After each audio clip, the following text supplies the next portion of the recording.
प्रभुंकर महापवित्र नाम धन्यवाद हो। मु प्रभु को धन्यवाद दिए।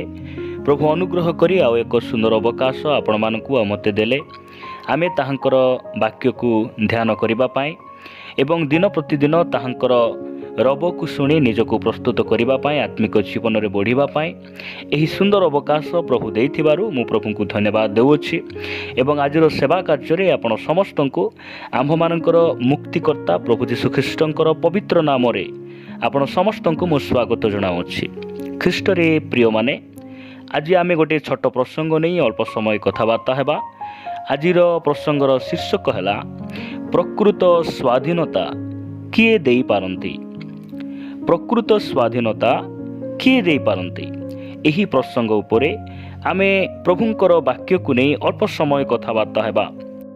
भारत स्वाधीन हुई आज को 75 वर्ष है, मात्र आज भी भारतर बाहरे अनेक मानव समाज मनुष्य जाति आज भी पराधीन अवस्था जीवन जापन करुअछंती। प्रिय माने जेतेबेले भारत रे इंग्रेज सरकार 89 इयर्स बा 89 वर्ष पर्यंत यही भारत को शासन करुथिला, से समय रे हमर भारतवासी माने निजर इच्छा रे जीवन जापन से माने करि पारु नथिले, निजर स्वाधीनता अधिकार को से माने हासिल करि पारु नथिले। कारण सही समय रे अर्थात 1858 मसीहा ठारू 1947 मसीहा पर्यंत यही भारत रे इंग्रेज सरकार शासन करुथिले। आउ से समय रे भारतवासी मानकु निजर स्वतंत्र इच्छा रे बंचिबाकू चाहिले मध्य से माने बंची पारु नथिले, कारण इंग्रेज सरकार ताहांकर शासन रे ताहांकर शक्ति रे से माने नियंत्रण करुथिले। प्रिय माने आज परमेश्वर वाक्य मु आपण मानकु अल्प समय किछि चेतावनी किछि परामर्श देई आपण को मु उत्साहित करिबा पई चाहे। आम्भ मानकु प्रकृत स्वाधीनता किए देई पारंती। आज भी मनुष्य अनेक पराधीन अवस्था से माने जीवन जापन करुअछंती। आसंतु आमे परमेश्वर वाक्य गोटे पद पाठ करू करू आमे आगो को बढ़िबा। मु आपण मानक निकट रे आदि पुस्तक रु गोटे अंश पाठ करू करू आपण मानकु मु उत्साहित करिबा पाई चाहे, परामर्श देबा पाई चाहे। आदि पुस्तक 4 अध्याय 8 रु 10 पद पर्यंत मु पढ़िबा पाई चाहे। एठारे प्रकार लिखा जाए, अनंतर कईन आपणा भाई हेबल सहित कथबार्ता कले, तहु सेमाने खेतरे थिबा बेले कईन आपणा भाई हेबलंकु आक्रमण करी बद्ध कले। अनंतर सदाप्रभु कईनंकु पचारिले, तुम्भ भाई हेबल केउठारे? से कहिले, मु जाने नाही, मु कोण मो भाईर रक्षक। 10 पदरे ए प्रकार लिखा जाए, से कहिले, तुम्भे कौन करियछ? तुम्भ भाईर रक्त भूमिरु आंब प्रति डाक पकाउछि। प्रिय प्रभुंक लोक माने एही आदि पुस्तक रे जे घटनावली लिखा जाए, एहा को कहा जाए जे पृथ्वीर सर्वप्रथम मर्डर बा पृथ्वीर सर्वप्रथम नरहत्या बोली कहा जाए। प्रिय प्रभुंक लोक माने एठारे आमे देखुचु कईन निज भाई को से खेतरे काम करुथिबा समय रे, से माने कृषि कार्य करुथिबा समय रे से निज भाई को से बद्ध करुछंती। आपण निजे भाबिकी देखंतु जे निज भाई को हत्या करिबा पाई, निज स्त्री को हत्या करिबा पाई, निज परिवार लोक मान को हत्या करिबा पाई, निज स्वामी को गाली करिबा पाई, काहाकू केही मध्य इच्छा करी करी पसंद करी करी केही मध्य एई प्रकार काम करि पारे नै। काहेकि एई प्रकार जणे मनुष्य करूछि, कारण से पराधीन अवस्था रे अछि। आउ आकू एही मनुष्य को किए पराधीन करी रखि अछि। प्रिय प्रभुंक लोक माने जदि आमे रोमियो पुस्तक को जीवा, रोमियो पुस्तक 7 अध्याय 14 ଆଉ 15 ପଦ ମୁଁ ଆପଣମାନଙ୍କ ନିମନ୍ତେ ପଢ଼ିବା ପାଇଁ ଚାହେଁ।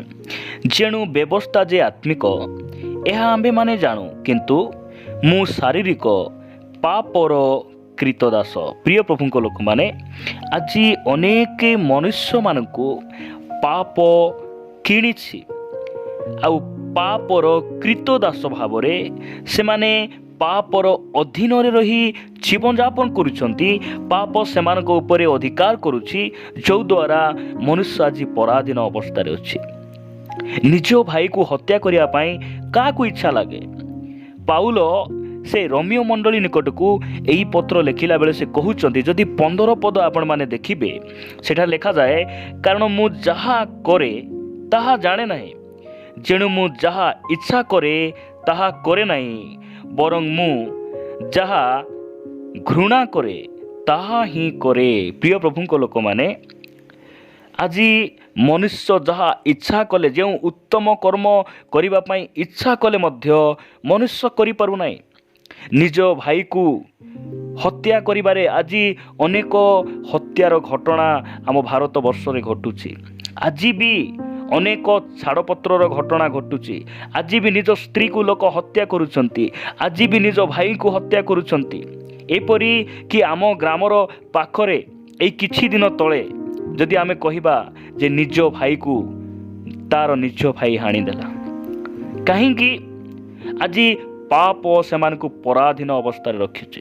ସେଥିପାଇଁ ସାଧୁ ପାଉଲ ଆଗକୁ ଯାଇ ସେ କହୁଛନ୍ତି, କାହିଁକି ଏମାନେ ଯେଉଁଟା ଉତ୍ତମ କର୍ମ କରିବାକୁ ଇଚ୍ଛା କଲେ ସୁଦ୍ଧା ମନୁଷ୍ୟ ଆଜି କରିପାରୁନାହିଁ। କାହିଁକି କରିପାରୁନାହିଁ? ପାପ ଆଜି ସେମାନଙ୍କୁ ବଶରେ ରଖିଛି। ପାପ ସେମାନଙ୍କୁ ନିୟନ୍ତ୍ରଣ କରୁଛି। ଲେଖାଯାଏ 20 ପଦରେ, କିନ୍ତୁ ଯାହା ମୁଁ ଇଚ୍ଛା କରେ ନାହିଁ ତାହା ଯଦି କରେ, ତେବେ ମୁଁ ନିଜେ ଆଉ ତାହା କରେ ନାହିଁ, ମାତ୍ର ମୋ ଠାରେ ବାସ କରୁଥିବା ପାପ କରେ। ପ୍ରିୟ ପ୍ରଭୁଙ୍କ ଲୋକମାନେ, ଆଜି ପ୍ରକୃତ ସ୍ୱାଧୀନତା ଇଂରେଜ ସରକାରର କବଳରୁ ମୁକ୍ତ ହେବା ନୁହେଁ। ପ୍ରକୃତ ସ୍ୱାଧୀନତା ଏହା ଅଟେ ଯେ ପାପରୁ ଆମେ ମୁକ୍ତ ହେଇଛୁ କି? ପାପରୁ ଆମେ ପାପର ବନ୍ଧନରୁ ଆମେ ଫ୍ରିଡମ୍ ପାଇଛୁ କି? ଆମେ ମୁକ୍ତ ହେଇଛୁ କି? ଆଜି ମୁଁ ଆପଣମାନଙ୍କୁ କହିବା ପାଇଁ ଚାହେଁ, ଯଦି ପ୍ରକୃତ ସ୍ୱାଧୀନତା ଏହି ପୃଥିବୀରେ ଯଦି ଦେବା ବ୍ୟକ୍ତି କିଏ ଅଛନ୍ତି, ସେ ହେଉଛନ୍ତି ଆମମାନଙ୍କର ପ୍ରଭୁ ଯୀଶୁଖ୍ରୀଷ୍ଟ। ପାଉଲ ତଳକୁ ଯାଇ ସେ 24 ପଦରେ ଏହି ପ୍ରକାର କହନ୍ତି, ହାୟ ଦୁର୍ଭାଗ୍ୟ ମନୁଷ୍ୟ ଯେ ମୁଁ, ମୋତେ ଏହି ମୃତ୍ୟୁର ଶରୀରରୁ କିଏ ଉଦ୍ଧାର କରିବ? ପ୍ରିୟ ପ୍ରଭୁଙ୍କ ଲୋକମାନେ, ଏହି ପାପରୁ ଉଦ୍ଧାର କରିବା ପାଇଁ କେବଳ ସାମର୍ଥ୍ୟବାନ ଏକମାତ୍ର ପ୍ରଭୁ ଯୀଶୁଖ୍ରୀଷ୍ଟ ଅଟନ୍ତି। ମନୁଷ୍ୟକୁ ଯେତେବେଳେ ସଦାପ୍ରଭୁ ପରମେଶ୍ୱର ସେ ସୃଷ୍ଟି କଲେ, ସେହି ସମୟରେ ମନୁଷ୍ୟକୁ ସେ ସ୍ୱାଧୀନ ଭାବରେ ନିର୍ମାଣ କଲେ। ଆଉ ମନୁଷ୍ୟକୁ ସେ ସମସ୍ତଙ୍କ ଉପରେ କର୍ତ୍ତୃତ୍ୱ କରିବା ପାଇଁ ସେ ମନୁଷ୍ୟକୁ ସେ ସୃଷ୍ଟି କଲେ। ଜଳଚର ମତ୍ସ୍ୟଗଣ, କ୍ଷେତର ପକ୍ଷୀଗଣ, ବନ୍ୟ ପଶୁଗଣ ସମସ୍ତଙ୍କ ଉପରେ ମନୁଷ୍ୟ ଯେପରି ଅଧିକାର କରିବ, କର୍ତ୍ତୃତ୍ୱ କରିବ, ଏଥିପାଇଁ ପ୍ରଭୁ ମନୁଷ୍ୟକୁ ନିର୍ମାଣ କଲେ। ମାତ୍ର ମନୁଷ୍ୟ ଉପରେ କର୍ତ୍ତୃତ୍ୱ କରିବା ପାଇଁ, ମନୁଷ୍ୟକୁ ପରାଧୀନ କରିବା ପାଇଁ ପୃଥିବୀରେ ସେ କାହାକୁ ସେ ଅନୁମତି ଦେଇନାହାନ୍ତି। ନିଜେ ପରମେଶ୍ୱର ମଧ୍ୟ ମନୁଷ୍ୟ ଉପରେ ସେ କର୍ତ୍ତୃତ୍ୱ କରୁନାହାନ୍ତି। ମନୁଷ୍ୟକୁ ସେ କେବଳ ସ୍ୱାଧୀନ ଭାବରେ ସୃଷ୍ଟି କଲେ ତାହା ନୁହେଁ, ମନୁଷ୍ୟକୁ ସେ ସ୍ୱାଧୀନ ଇଚ୍ଛା ମଧ୍ୟ ଦେଲେ। କିନ୍ତୁ ଦୁଃଖର ବିଷୟ, ଆଜି ମନୁଷ୍ୟମାନେ ପରାଧୀନ ଅବସ୍ଥାରେ ଅଛନ୍ତି, ପାପର ବନ୍ଧନରେ ଅଛନ୍ତି। ପ୍ରକୃତ ସ୍ୱାଧୀନତା ଆମକୁ କୌଣସି ସରକାର ଠାରୁ, କୌଣସି ମନୁଷ୍ୟ ଠାରୁ ଆମକୁ ମୁକ୍ତ କରିବା ତାହା ନୁହେଁ। ପ୍ରକୃତ ସ୍ୱାଧୀନତା ଆମେ ପାପରୁ ମୁକ୍ତ ହେଇଛୁ କି? ମୁଁ ଆପଣମାନଙ୍କ ନିମନ୍ତେ ଆଉ ଏକ ବାକ୍ୟ ପାଠ କରିବା ପାଇଁ ଚାହେଁ। ମାଥିଓ ଲିଖିତ ସୁସମାଚାର 1 ଅଧ୍ୟାୟ 21 ପଦରେ ଏହି ପ୍ରକାର ଲେଖାଯାଏ, ସେ ପୁତ୍ର ପ୍ରସବ କରିବେ ଆଉ ତୁମେ ତାହାଙ୍କ ନାମ ଯୀଶୁ ଦେବ, କାରଣ ସେ ଆପଣା ଲୋକଙ୍କୁ ସେମାନଙ୍କର ସମସ୍ତ ପାପରୁ ପରିତ୍ରାଣ କରିବେ। ପ୍ରିୟ ପ୍ରଭୁଙ୍କ ଲୋକମାନେ, ଆମକୁ ପ୍ରକୃତ ସ୍ୱାଧୀନ ଦେବା ପାଇଁ ଏହି ପୃଥିବୀରେ ଯଦି କିଏ ଅଛନ୍ତି, ସେ ଆଉ କିଏ ନୁହନ୍ତି ପ୍ରିୟମାନେ, ସେ ହେଉଛନ୍ତି ପ୍ରଭୁ ଯୀଶୁଖ୍ରୀଷ୍ଟ।